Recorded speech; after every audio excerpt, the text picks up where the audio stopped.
음식은 인간의 생존에 직결되며 인간 생활의 기본 요소인 의식주 중 하나에 해당된다.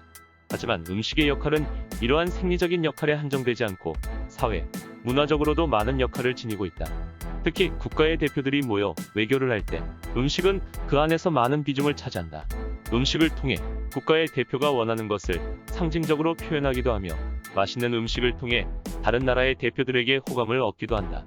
우리나라의 2018년 남북정상회담을 필두로 하여 동연 북미정상회담과 외국의 사례를 바탕으로 외교에서의 음식의 역할과 의미에 대해 알아보고자 한다. 2018년에 행해진 남북정상회담을 보면 음식을 통해 남과 북의 평화의 역사를 음식에 상징적으로 표현하였다. 김대중 전 대통령의 고향인 전라남도 신안군 가거도의 민호와 해삼초로 민호의 상편수를 대접하였고, 노무현 전 대통령의 고향인 경상남도 김해시 봉하마을의 오리농법을 이용한 쌀로 지은 밥을 사용하였다. 통일을 위해 북한을 우호적으로 대하였던 김대중, 노무현 전 대통령의 고향에서 나온 재료들로 음식을 만든 것이다. 또 과거 현대그룹 정주영 회장이 솥대를 몰고 방북한 것을 착안하여 서산 목장의 한우로 숯불구이를 준비했다.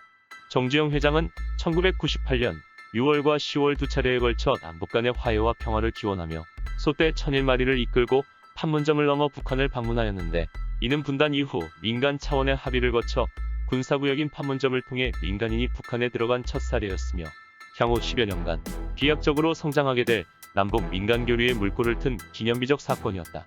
1990년 평양 공연을 성사시킨 윤희상 작곡가의 고향인 경상남도 통영시 문호로 만든 냉채 또한 남북정상회담의 음식으로 준비되었다. 문재인 대통령의 제안으로 옥류관의 냉면 또한 준비되었다. 냉면은 백범 김구 선생을 연상케 하는 음식으로서 김구 선생이 1948년 분단을 막기 위해 평양에서 김일성과 담판을 짓다가 밤에 숙소에서 몰래 빠져나와서 냉면을 먹었다는 기록에서 착안하였다. 옥류관 냉면을 제안함으로써 남한 측이 구성한 만찬상에 북측이 메인 요리를 가져오게 배려한다는 의미도 생겼다. 그리고 회담의 주역인 두 사람, 문재인 대통령의 고향인 부산의 명물인 달고기 구이와 김정은 국무위원장이 유년 시절을 보냈던 스위스의 웨스트를 우리식으로 재해석한 스위스식 감자전이 메뉴로 등장했다. 한반도기와 봄꽃으로 장식한 망고무스, 백두대간의 송이버섯과 제주도 한라봉으로 만든 차와 다과 등 남북 화합의 의미를 담은 디저트들이 만찬의 마지막을 장식하였다. 이와 같이 통일과 평화를 위해온 역사와 두 정상의 유년 시절을 음식에 상징적으로 담아 회담이 좋은 결과로 이어지길 모두가 한마음으로 바랐다. 2018년에 행해진 북미 정상회담에서는 양식과 한식의 조화를 볼 수 있다. 트럼프는 평소 패스트푸드를 즐겨 먹고 스테이크에 케찹을 곁들이기를 좋아하는 등 음식 취향이 확고한 것으로 유명하다. 일영시 저녁 메뉴를 들여다보면 트럼프 대통령의 취향에 한식의 요소가 가미된 것이 눈에 띈다. 먼저 미국에서 파티 음식이나 식전 메뉴로 많이 등장하는 슈림프 칵테일이 준비되었다. 그리고 주 메뉴로는 마리네이드된 등심구이와 배속김치가 준비되었다. 배속김치란 음식은 배에 속을 파내 그 안에 백김치를 말아 넣은 음식으로서 이미 몇 차례 북한 측에서 주최한 만찬의 호평을 받았던 음식이다.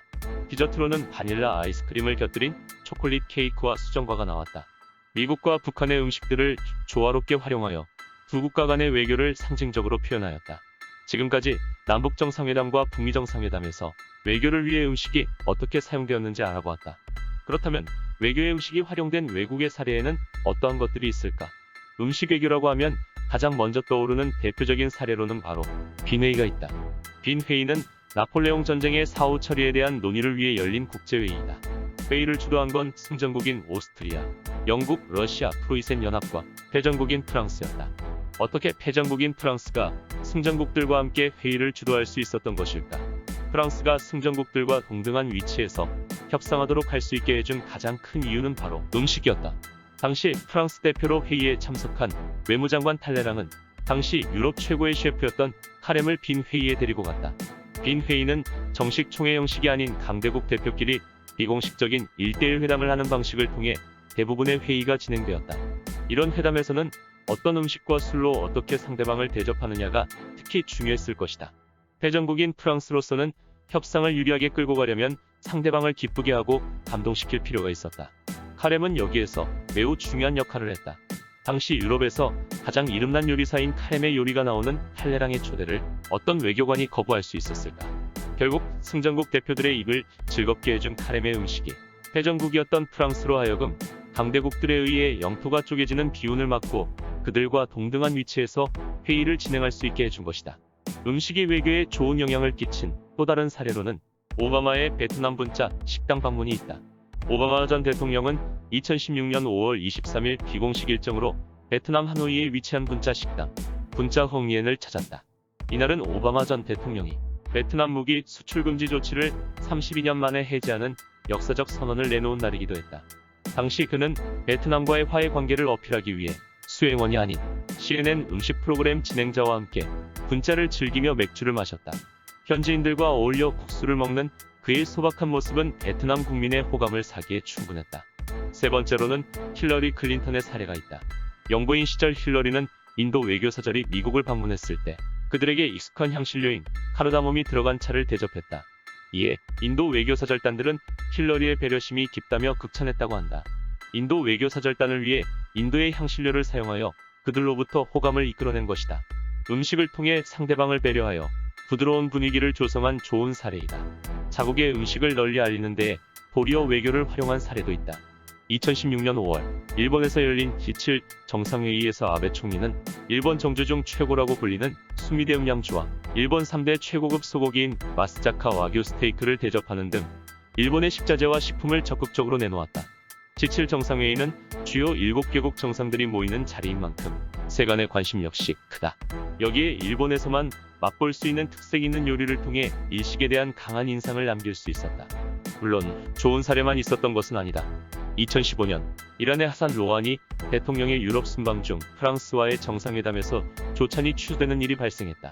프랑스는 자국이 뽐내는 포도주를 오찬 메뉴에 넣으려 하였다. 이에 이란 측은 기분이 상했다. 그들은 이슬람 율법에 따라 주류를 마실 수 없기 때문이었다. 이란 측에서는 주류를 빼고 할랄 음식을 제공할 것을 요구했다. 프랑스가 뒤늦게 술을 뺀 조찬 회룡을 제시했지만 이미 마음이 상했던 이란은 결국 조찬마저 취소해버렸다. 주최 측의 잘못은 아니지만 분위기가 어수선해진 사건도 있었다. 1992년 일본의 미야자와 전 총리와 당시 미국 대통령이었던 아버지 부시 전 대통령의 만찬 자리에서 있었던 일이다. 만찬을 즐기던 도중 아버지 조지 부시 미 전 대통령이 갑자기 위장염으로 쓰러졌다. 그는 곧 10분 정도 휴식을 취하였으나 상태가 호전되지 않아 만찬을 종료하고 숙소로 돌아가 휴식을 취해야만 했다. 연어회가 막 나오기 시작해 없던 도중 발생한 일이라 연어회에 문제가 있었던 것은 아닌가 하는 의혹이 제기되기도 하였다.